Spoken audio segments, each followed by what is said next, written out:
iyadoo ay maanta taariikhdu tahay 19 bishii 8 12 1919 anigoo ah Ugaas Xuseen, Ugaas Maxamuud, Ugaas Qorane, Ugaas Yuusuf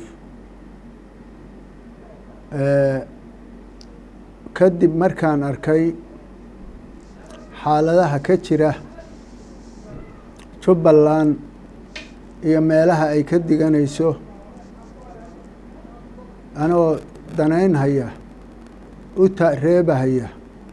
danaha bulsho weynta reer Jubaland kuwa qaxootiga ah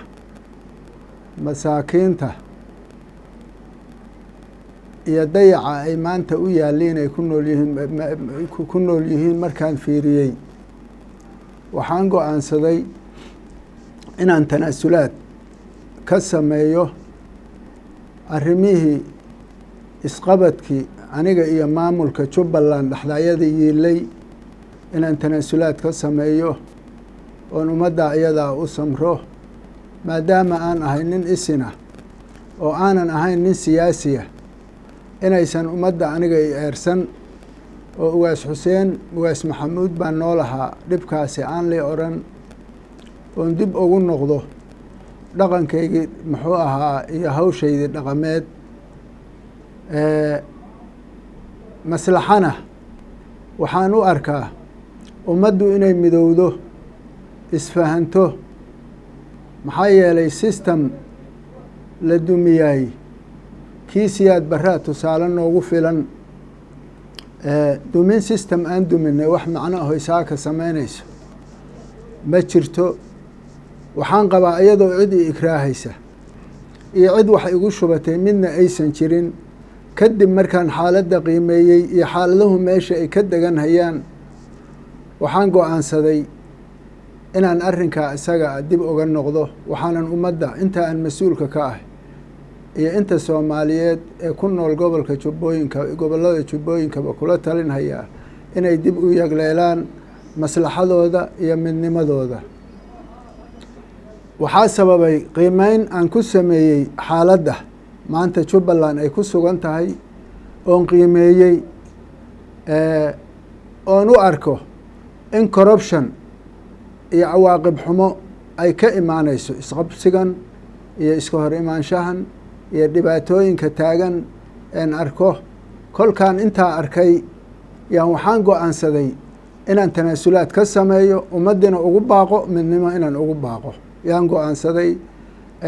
midda doorashooyinku waa siyaasad weeye in la tartamo ama muxuu ahaa cidi la doorto waa muqadas ama Axmed Maxamed Islaan ha soo baxo ama xidig ha soo baxo ama muxuu ahaa seeraar ha soo baxo ama ha soo baxo muxuu ahaa hadduusan ilaahay kuu diidin mid kale taasi waa siyaasad wey waa tartan hadda jira madaxweynaha hadda joogaana waqtigiisii waa dhammaaday tartan buu diyaar u yahay taa iyada ninkii ku soo baxana sidaan horey u sheegay waa lala shaqaynhayaa laakiin wixii guud ee nabadgelyo ah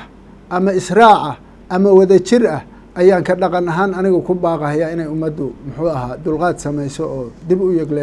yagleelaan nabadgelyadoodii iyo howlahoodii Jubaland waxaan ugu baaqahayaa nabadgelyo ummadda Soomaaliyeed dhammaan meelay joogtaba nabadgelyaan ugu baaqahayaa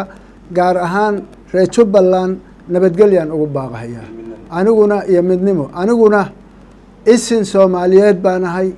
mar walba Soomaalinimada quweeya una taagan midnimada ummadda Soomaaliyeed waana danaynhayaa marka waa midda saaka aniga soo celisay hadafkii iyo caradii iyo wixii aan ku jiray iga soo celisay anoo ilaalinhaya midnimada ummadda Soomaaliyeed ayaa sabab u ah daayada insha Allah waa mahadsantii